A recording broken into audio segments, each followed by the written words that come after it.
남편이라 함은 할례 때문이었더라. 아멘. 사랑하는 성도 여러분, 저는 오늘 본 말씀 출애굽기 4장 21절에서 26절까지 모세 받은 모세라는 주제로 함께 말씀 나누고자 합니다. 여러분, 하나님께서 모세가 극구 하나님의 부르심과 보내심에 거절하고 거부하였음에도 불구하고 끝까지 그를 설득해 주세요. 하나님께서 다시금 그를 설득하시고 또 설득하시고 그를 포기하지 않고 붙들어 주시고 설득해 주세요. 여러분, 왜일까요? 모세가 그만큼 가치 있는 사람이기 때문입니까? 아니면 모세 아니면 보낼 사람이 없어서일까요? 아니에요. 그것은 자격 없는 모세를 하나님이 사랑하시되 끝까지 사랑하시기 때문이에요. 모세를 그냥 도구로 쓰시고 버리려고 하시는 게 아니라 그를 목적 삼고 그를 끝까지 사랑해 주셨기 때문에 그를 끝까지 설득하는 일을 포기하지 않아 주신 겁니다. 사랑하는 성도 여러분, 오늘 우리가 이 자리에 있는 것도 마찬가지 아니겠어요? 우리 안에 어떤 믿음과 선함과 의로움이 있어서 우리가 이 자리에 나와왔나요? 아니에요. 하나님께서 우리를 끝까지 설득해 주시고 성령으로 우리의 발걸음을 인도하여 주셔서 여기까지 나온 겁니다. 우리가 여기에 있는 것 자체가 하나님이 살아계시고 우리를 사랑하고 계시다라는 말씀의 증거인 줄 믿습니다. 자, 여러분, 다시 한번 말씀으로 들어가서 여러분, 그럼에도 불구하고 기억해야 할 게 있어요. 무엇이냐면 우리 21절 말씀 띄워주시고 함께 읽어볼까요? 본문 21절 말씀 함께 읽겠습니다. 여호와께서 모세에게 이르시되 네가 애굽으로 돌아가거든 내가 네 손에 준 이적을 바로 앞에서 다 행하라. 그러나 내가 그의 마음을 완악하게 한즉 그가 백성을 보내주지 아니하리니. 아멘. 자, 여러분, 한번 생각해 보시겠어요? 혹시 모세가 하나님한테 하나님, 저 좀 애굽에 보내주세요 라고 부탁했나요? 하나님, 저 애굽에 진짜 가고 싶은데 좀 보내주시면 안 돼요? 저 좀 써주세요. 저 좀 보내주세요. 이렇게 떼썼나요? 아니에요. 전혀 그렇지 않습니다. 모세는 오히려 저 안 돼요. 하나님, 저는 늙었고요. 저는 할 수 있는 게 없고요. 저 보내지 마세요. 저 갈 수 없어요. 다른 사람 좀 보내주세요. 계속해서 거절했어요. 그럼에도 불구하고 누가 끝까지 설득했죠? 하나님이 끝까지 설득하셨죠. 보내신 분이 모세 자신이 아니라 하나님이라는 거예요. 그렇다면 여러분, 모세의 입장에서 이런 생각 들 수 있지 않겠어요? 내가 바래서 간 건 아니라 하나님이 보내신 거니까 그렇다면 하나님이 시키신 대로 순종할 때 내 앞에 놓여진 모든 일들이 순탄하게 흘러갔으면 좋겠다. 순적하게 흘러갔으면 좋겠다. 형통하게 흘러갔으면 좋겠다. 이런 생각 가지지 않겠습니까? 그런데 오늘 본 말씀 가운데서 하나님께서 뭐라고 말씀하시죠? 내가 바로의 마음을, 내가 그의 마음을 완악하게 한즉 그가 백성을 보내주지 아니하리니 라고 이야기하고 있어요. 하나님께서 모세를 보내어서 바로 앞에 가서 내 백성을, 하나님 백성을 내게로 보내라, 하나님께로 보내라 라는 명령을 전하라고 했거든요. 그런데 돌아서서 하나님께서 뭐라고 말씀하시냐면 내가 그의 마음을 완악하게 할 거래요. 바로가 쉽게 보내주지 않을 거라는 거예요. 너는 가서 내 명령대로 말씀을 전할 것이지만 그럼에도 불구하고 그 과정이 순탄치 않을 거야. 그 과정이 형통하지만은 않을 거야. 그 과정 가운데 분명히 어려움이 있을 거야 라고 얘기해주고 계신 거예요. 여러분, 이것을 기억하셔야 해요. 하나님이 부르셨고 하나님이 보내셨다 할지라도 그럼에도 불구하고 그 과정 가운데 어려움이 없지 않다는 겁니다. 하나님이 당신의 아들의 목숨값으로 우리를 구원해 주셨다 할지라도 우리의 믿음의 여정 가운데 어려움이 없지 않다라는 거예요. 여러분, 한번 기억해 보시겠어요? 복음서에 보면 예수님께서 제자들을 부르시고 갈릴리 바다 건너로 보내시는 장면이 나와요. 이 예수님의 명령을 들은 제자들이 갈릴리 바다를 건너가기 위해서, 호수를 건너가기 위해서 배를 막 저어갔는데 그 바다 한중간에서 뭘 만나요? 태풍을 만납니다. 폭풍을 만납니다. 그래서 바다에 빠져 죽을 위기를 만나게 되어져요. 자, 여러분, 이게 굉장히 얄궂은 거예요. 뭐냐면 하나님의 뜻대로 명령에 순종함으로 나아갔거든요. 예수님의 뜻대로 명령함으로 순종함으로 나아갔거든요. 말을 안 들어서 폭풍을 만나고 태풍을 만나고 어려움을 만난 게 아니라 순종했음에도 불구하고 그 앞에 어려움이 다가올 때가 있다는 거예요. 여러분, 그럼에도 불구하고 기억하시길 바랍니다. 중요한 것은 우리의 순종의 길과 믿음의 길 가운데 어려움이 다가오느냐 오지 않느냐가 아니에요. 그게 우리가 믿음 생활을 제대로 하고 있느냐 제대로 하고 있지 않느냐를 가늠하는 게 아니라는 거예요. 우리가 진심으로 주님을 사랑하고 주님 앞에 전심으로 예배하는 길을 걷는다 할지라도 그 인생길 가운데 어려움이 올 수 있어요. 그럼에도 불구하고 중요한 건 뭐냐면 우리의 인생이 평탄할 때에나 우리의 인생이 어려운 길을 걸을 때에나 기쁠 때에나 슬플 때에나 여전히 하나님을 신뢰하는 마음을 가지는 것인 줄 믿습니다. 여러분, 이게 중요한 거예요. 이게 중요한 겁니다. 우리의 인생의 여정 가운데, 믿음의 여정 가운데 끊임없이 고난이, 환난이, 역경이 우리를 추격해 올 것이지만 그럼에도 불구하고 우리와 함께 하시는 하나님을 신뢰의 눈으로 바라보는 것. 하나님이 결국 고난과 환난에서 나를 건져내실 것이며 내 삶이 끝나는 그 마지막 날 나를 죄와 사망에서 온전히 건져 영원한 하나님 나라로 인도하실 것임을 믿음으로 끝까지 따를 수 있는 저와 여러분 될 수 있기를 주의 이름으로 축복합니다.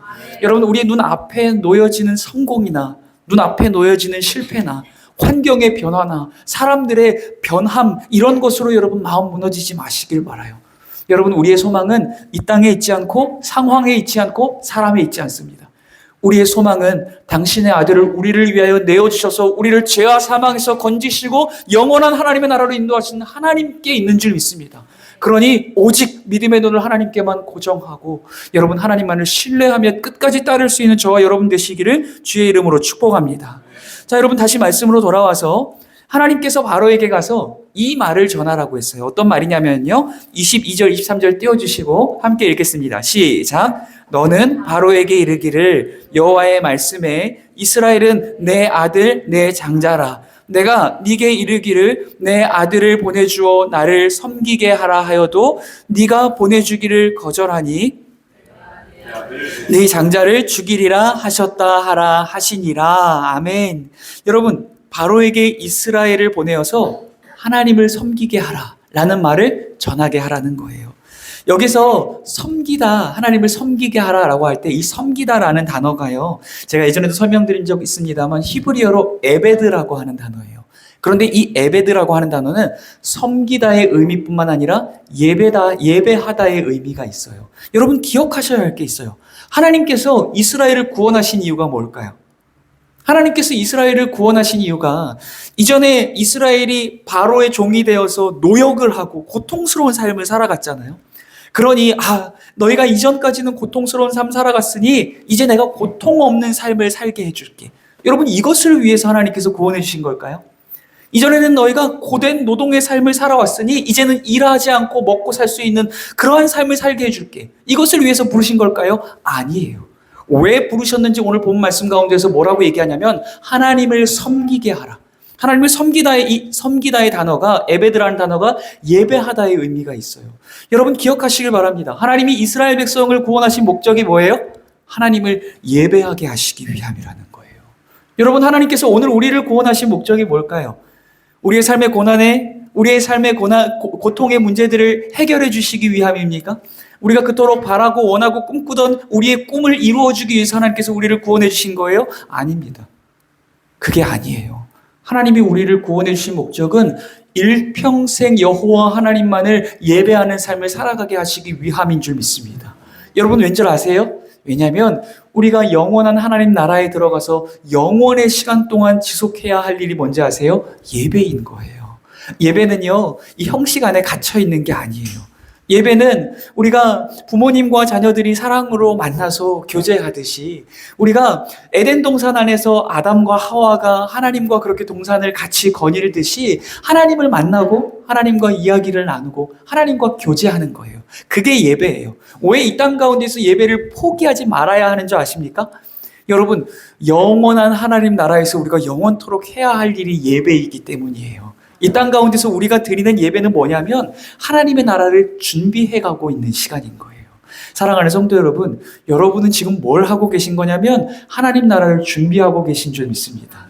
여러분은 하나님 나라의 백성으로서 이 땅 가운데서 하나님 나라를 준비하고 계신 거예요. 세상 많은 사람들이 하나님 나라를 믿지 못합니다. 하나님의 실제함을 믿지 못합니다. 그분이 자기의 아들을 우리를 위하여 내어주심을 믿지 못해요. 그러므로 인하여서 영원한 사망을 향하여 달려간다라는 거예요. 이 땅의 삶이 끝인 것처럼,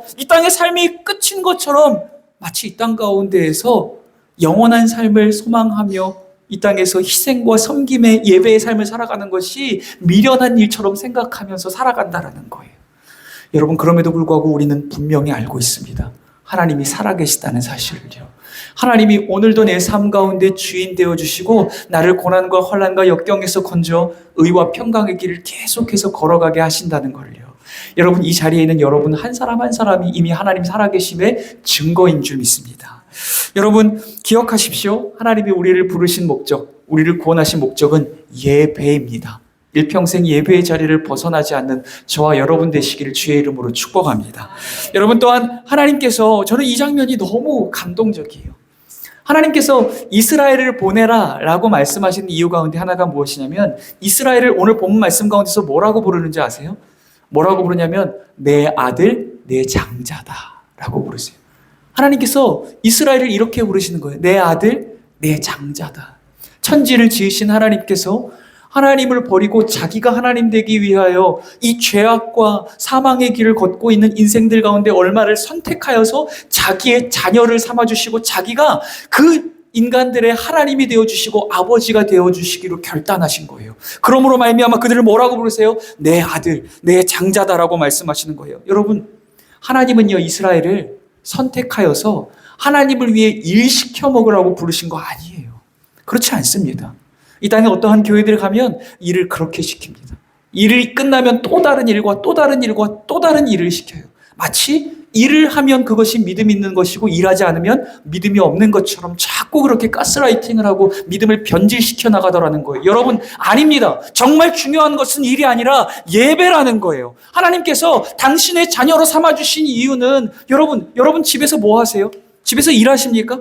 우리 자녀분들 집에 있을 때, 부모님과 함께 있을 때 늘 일하세요? 쉬지 않고 장판 닦고, 쉬지 않고 이불 털고, 쉬지 않고 그렇게 청소하시고, 쉬지 않고 설거지하시고 그러십니까? 표정이 그러신 것 같으신데. 아니시죠? 네, 그러신 거 아니시죠? 여러분, 우리는요, 우리가 부모와 자녀 안에서 어떠한 대가를 바라지 않는 사랑을 우리가 맛보게 되지 않습니까? 하나님도 우리를 자녀 삼아주신 이유가 바로 그거예요. 사랑해 주시기 위해서 우리를 부르신 거예요. 하나님과 평생토록 예배하며 교제하며 영원한 하나님 나라를 준비하여 가고 그 나라에서 영생 복락을 누리게 하기 위해서 우리를 불러주신 줄 믿습니다. 여러분, 기억해야 할 것이 무엇이냐면, 그럼에도 불구하고 바로는 끊임없이 하나님의 자녀를 사로잡는다는 거예요. 하나님의 자녀를 사로잡아서 자기의 종으로 삼으려고 만들어요. 죄와 사망의 종으로. 하늘을 바라보지 못하고 하나님의 존재를 인식하지 못한 채 이 땅 가운데서 죄와 사망의 굴레 가운데에서 구르다가 영원한 하나님의 나라, 영원한 지옥으로, 영원한 지옥 형벌을 향하여 달려가는 인생을 만들어내도록 계속해서 바로는 사로잡는다는 거예요. 여러분, 기억하셔야 할 게 무엇이냐면, 하나님께서 아무런 자격 없고 가치 없는 인생들을 자기의 자녀 삼아주시고 친히 하나님께서 우리의 아버지 되어주셨다는 거예요. 그런데 바로는 끊임없이 하나님의 자녀들을 사로잡아 지옥으로 함께 데려가기 위해서 몸부림치고 있다는 겁니다. 여러분, 하나님의 아들, 하나님의 장자를 사로잡고 학대하며 고통을 주고 하나님께로 돌려보내지 않고 있어요. 바로가요. 그러니 이것이 보통 심각한 일이 아니에요. 그래서 하나님께서 뭐라고 말씀하는지 아세요? 하나님의 아들, 하나님의 장자, 믿음의 백성들을 사로잡고 고통을 주는 그 바로를 향해서 뭐라고 말씀하시냐면요, 우리 함께 읽겠습니다. 네가 보내주기를 거절하니 내가 네 아들, 네 장자를 죽이리라 하셨다 하라 하니라. 이게 무슨 얘기예요? 지금 바로가 하나님의 자녀들을 사로잡았죠. 바로가 하나님의 자녀들을 사로잡고 학대하고 고된 노동으로 고통을 주는 삶을 살아가고 있죠. 그렇기 때문에 네가 내 아들, 내 장자, 내 백성, 내 이스라엘을 보내주지 않으니 나도 네 아들을 죽이리라. 나도 네 장자를 죽이리라 라고 말씀하고 계신 거예요. 눈에는 눈, 이에는 이처럼 하나님의 아들, 하나님의 장자를 사로잡고 있는 바로 너희의 장자도, 너와 너희의 땅에 있는 모든 장자도 내가 죽이리라 라고 말씀하시는 거예요. 여러분, 이 말씀은 앞으로 하나님께서 하실 일들이 어떠한 일인지를 나타내고 있는 거예요. 바로의 장자를 죽이심으로 하나님의 장자인 이스라엘을 구원하시겠노라는 약속의 말씀을 더해주고 계신 거예요. 바로는 자기의 장자가 죽기까지 하나님의 장자를 보내주지 않을 거예요. 이스라엘을 내보내주지 않을 겁니다. 여러분, 그럼에도 불구하고 자기의 장자가 죽을 때에야 비로소 하나님의 장자 이스라엘을 보내주는 그러한 그림들이 그려지게 될 거예요. 여러분, 세상은요, 바로로 상징되어지는 사단의 권세와 또한 하나님의 권세가 이 땅 가운데서 끊임없이 싸우고 있다는 것을 기억해 주시기 바랍니다. 사단은 끊임없이 사람들을 사단의 종으로 만들고 죄와 사망의 종으로 만들기 위해서 몸부림치고 있습니다. 그에 반해서 하나님께서 당신의 백성들을 구원하기 위하여 자기의 아들까지 아낌없이 우리를 위하여 내어주셨다는 거예요. 여러분, 그럼에도 불구하고 잊지 말아야 할 것은 우리의 눈에 때로는 세상이 하나님보다 더 커 보일 때가 있어요. 우리를 공격해오는 마귀의 사단의 공격들이 하나님의 능력보다도 더 커 보일 때가 있다고요. 더 강하고 능해 보일 때가 있다고요. 그럼에도 불구하고 여러분 기억해야 할 것은 여러분 결국 하나님이 승리하실 것이고 하나님의 편에선 하나님의 백성들이 승리하게 될 줄 믿습니다. 여러분 요한계시록 말씀 읽어보셨어요? 요한계시록이 정말 성경 66권 가운데서 제일 안 읽혀지는 말씀 가운데 하나일 거예요. 사람들이 성경을 참 어려워하고 두려워해요. 마지막 날에 일어날 일들에 대해서 기록하고 있다 보니까 그러거든요. 제가 나중에 우리 요한계시록을 전체로 강해하면서 설교할 기회가 있을 텐데 요한계시록은 사실 여러분 승리의 책입니다. 끊임없이 세상이 사단이 하나님의 백성들을 사로잡고 지옥으로 데려가기 위해서 싸움을 걸어오지만 그럼에도 불구하고 우리 구주 예수 그리스도가 승리하실 것이고 그리스도의 편에선 교회와 성도들이 반드시 승리할 것이다 라고 하는 말씀을 전해주고 있는 약속의 책이 요한계시록이라는 거예요. 여러분 기억하시길 바라요. 이 땅 가운데서 세상이 교회보다 커 보이고 세상이 하나님보다 더 커 보이고 눈에 보여지는 어떠한 공격들이 하나님의 능력보다 더 커 보일 때가 있거든요. 그럼에도 불구하고 결국 승리하는 것은 하나님이신 줄 믿습니다. 결국 예수 그리스도께서 승리하실 것이고 그리스도의 편에선 그리스도의 정결한 신부인 오늘 교회와 성도들이 반드시 승리하게 될 줄 믿습니다. 여러분 그런데 이때 갑자기 앞의 말씀과 전혀 상관없는 말씀들이 펼쳐지는 것 같아요. 여러분 어떤 사건이 기록되어지죠? 이후의 말씀 가운데 할례라고 하는 사건이 기록되어져요. 이 할례의 사건, 여러분 그런데 과연 이 사건은 앞의 말씀과 전혀 무관한 말씀일까요? 우리 말씀을 나눠보면서 앞에 두 절의 말씀과 뒤의 말씀이 어떻게 연결되어지는지 말씀을 통해서 함께 살펴볼게요. 자, 여러분 우리 말씀 24절 말씀, 본문 24절 말씀 함께 읽어보겠습니다. 시작!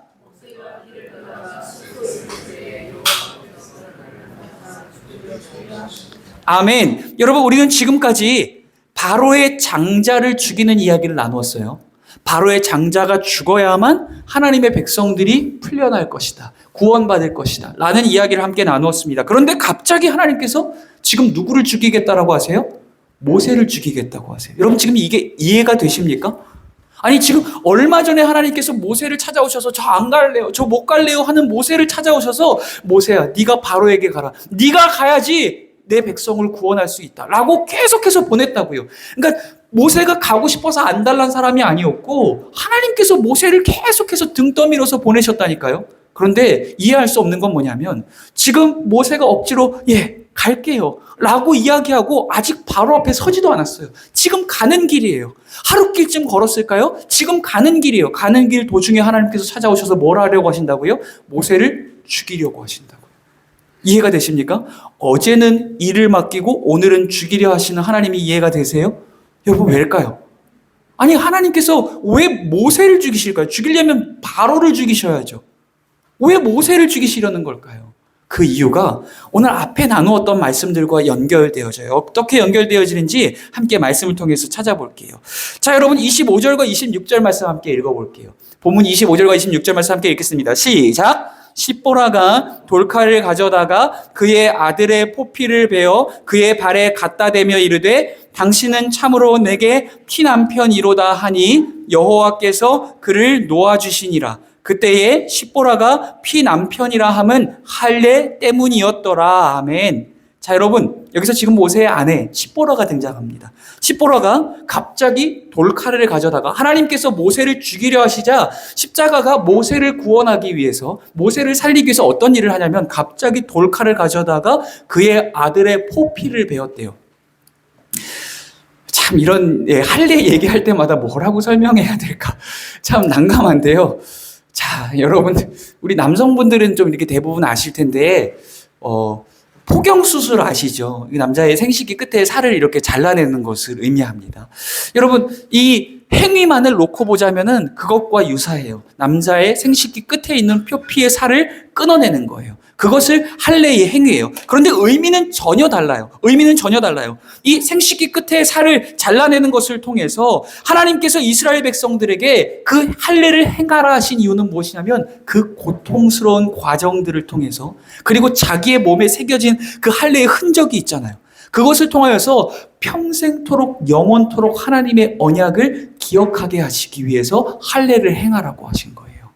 자기의 몸의 고통스러운 과정을 통하여서 언약을 기억하게 하고, 자기의 몸에 새겨진 그 흔적을 통하여서 영원토록 나는 하나님의 백성이지, 하나님이 우리의 하나님이시지, 우리는 영원토록 하나님의 말씀대로 살아가야지 라고 하는 언약을 기억하게 하기 위해서 할례를 행하라고 하셨다라는 거예요.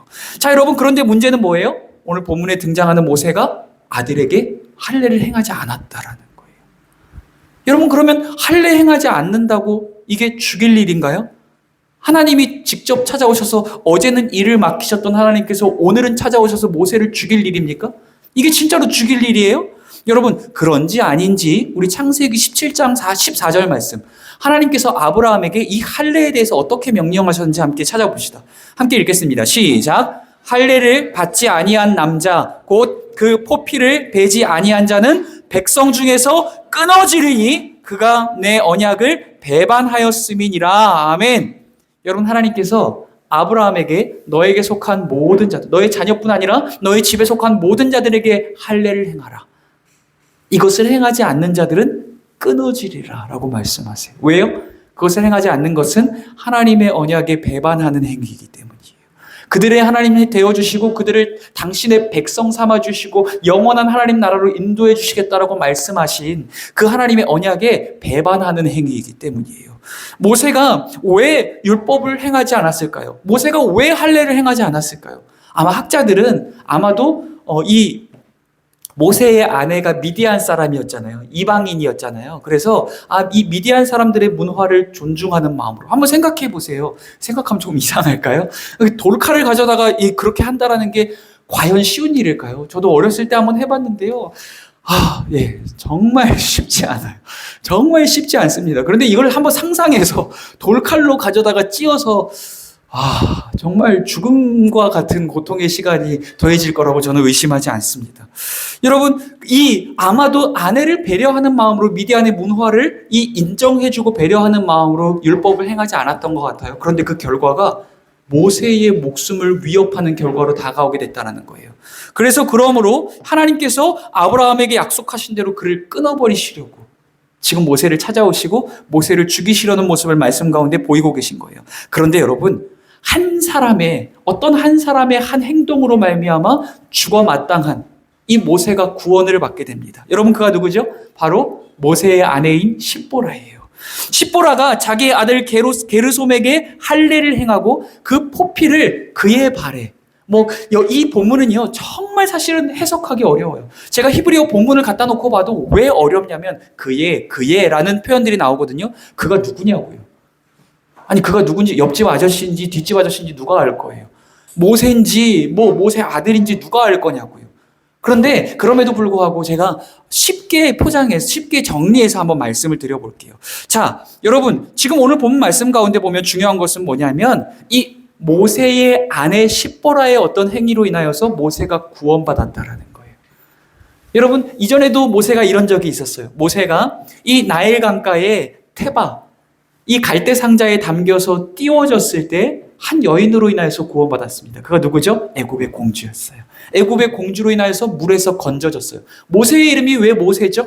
모세의 이름이 모쉐라는 단어거든요. 히브리어로. 모쉐는 건져내다라는 단어예요. 구원하다라는 단어입니다.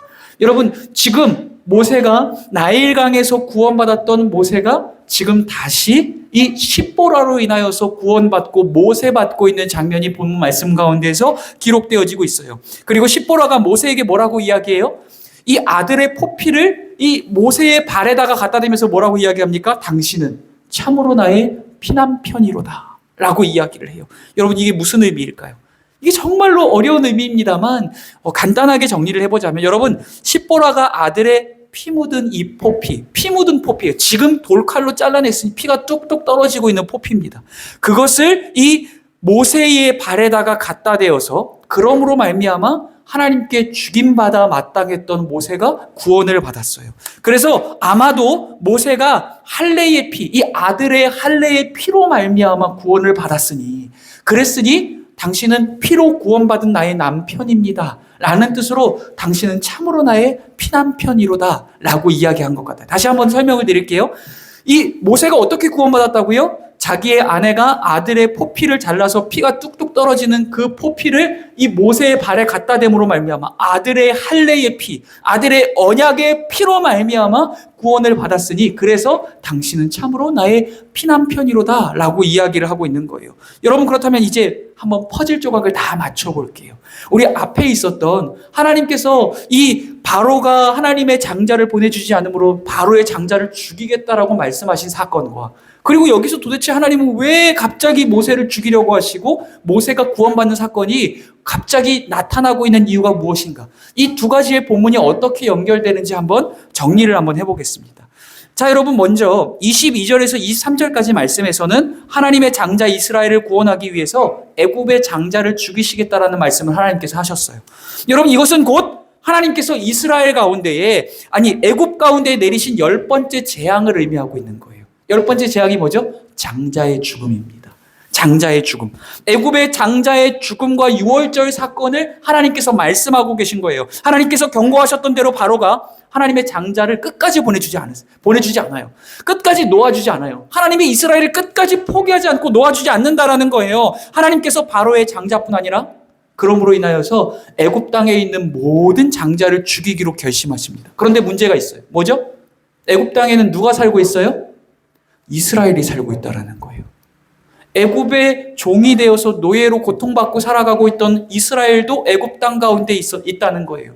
여러분, 그래서 하나님께서 애굽 땅에 있는 이스라엘 백성들을 구원하기 위해서 한 가지 묘안을 주셨습니다. 그게 뭐예요? 어린 양을 잡아서 어린 양의 피를 그들의 집의 문설주와 인방에다가 그것을 뿌리래요. 그 피를 뿌리면 하나님께서 그것을 보시고 넘어가시겠대요. 이게 유월절이에요. 유월절은 뭐냐면 하나님께서 넘어가시리라. 하나님께서 애굽 땅에 있는 모든 장자들을 죽이기로 결심하셨지만 그럼에도 불구하고 이 어린 양의 피가 발라져 있는 집은 넘어가리라 라고 해서 유월절이 된 거예요. 자, 여러분, 이것이 의미하는 바가 무엇일까요? 여러분, 이 두 사건이 의미하는 바가 있어요. 이것이 무엇이냐면 첫 번째, 여러분, 이 지금 유월절 사건을 다시 한번 정리를 드리자면 하나님께서 애굽의 장자를 죽이시고 그리고 애굽 가운데 있는 이스라엘을 구원하기 위해서 무엇을 하게 하셨다고요? 유월절 어린 양의 피를 그들의 집의 문에 뿌리게 하셨어요. 그리고 그 피가 발려져 있는 집, 그 피가 뿌려져 있는 집은 구원하시겠다라고 말씀하셨어요. 그러니 유월절 사건은 뭐예요? 어린 양의 피로 말미암아 이스라엘 백성들이 구원받았음을 기억하고 기념하는 날이 유월절입니다. 오늘 본문에 어떤 사건과 여러분 닮아 있지 않습니까? 한번 잘 생각해 보시겠어요? 여러분, 이 사건이 어떤 사건과 닮아 있어요? 어떤 사건이죠? 아들에게 할례를 행하지 않으므로 하나님의 공격의 대상이 된 모세, 죽을 위기 가운데 있던 모세였지만 그러나 십보라가 아들의 피, 아들의 할례의 피, 아들의 언약의 피를 그에게 뿌리고 갖다 댐으로 말미암아 구원받은 이야기와 닮아 있더라는 거예요. 자, 여러분, 심지어 오늘 본문 이 25절에 보면은요, 띄워주시겠어요? 그의 아들의 포피를 베어 그의 발에 갖다 대며라고 하는 이 표현이 나오거든요. 이게 히브리어로 나가입니다. 나가. 그런데 제가 말씀드렸다시피 6월절 본문 말씀 가운데에서 어린 양의 피를 그들의 집에, 너희의 집에 인방과 문설주에 뿌리라라고 할 때 뿌리다라는 단어도 동일하게 히브리어 나가라는 단어예요. 동일한 단어를 사용하고 있어요. 그러니 어린 양의 피를 집 문설주에 바르는 것과 아들의 언약의 피를 이 모세의 발에 갖다 대는 것은 같은 행위라는 겁니다. 결국에 어린 양의 피와 그리고 아들의 피, 할례의 피, 언약의 피로 말미암아 구원받은 백성들의 이야기를 하고 있다라는 거예요.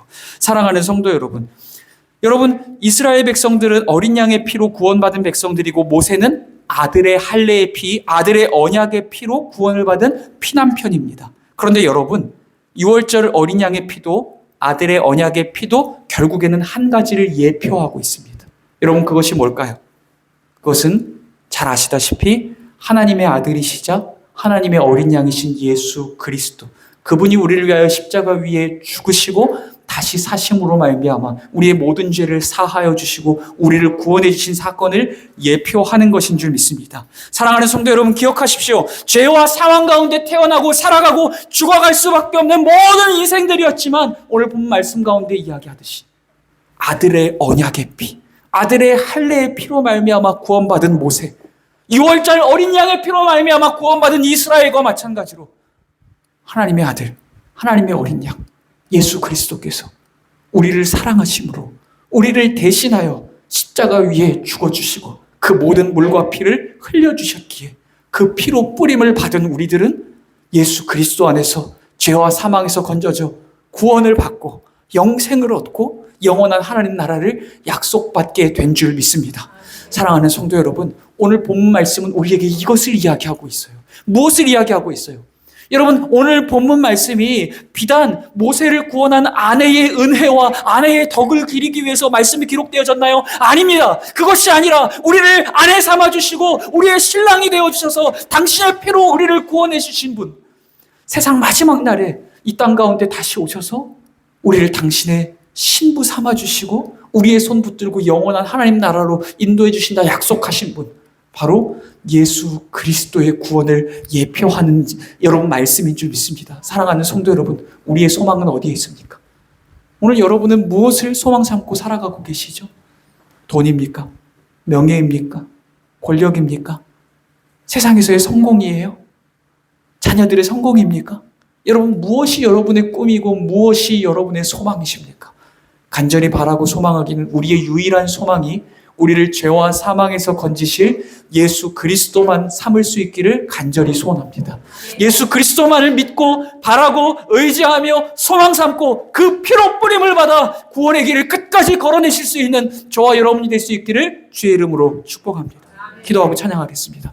사랑과 은혜가 많으신 하나님 아버지, 모세가 아들의 언약의 피로 구원을 받았고 이스라엘 백성들이 6월절 어린 양의 피로 구원함을 받았습니다. 오늘 우리 또한 하나님의 아들이시자 하나님의 어린 양이신 예수 그리스도의 피로 구원함을 받았으니 일평생 하나님의 은혜에 감사하고 감격하여 하나님만 예배하고 하나님 말씀 붙들고 순종하며 헌신의 길을 끝까지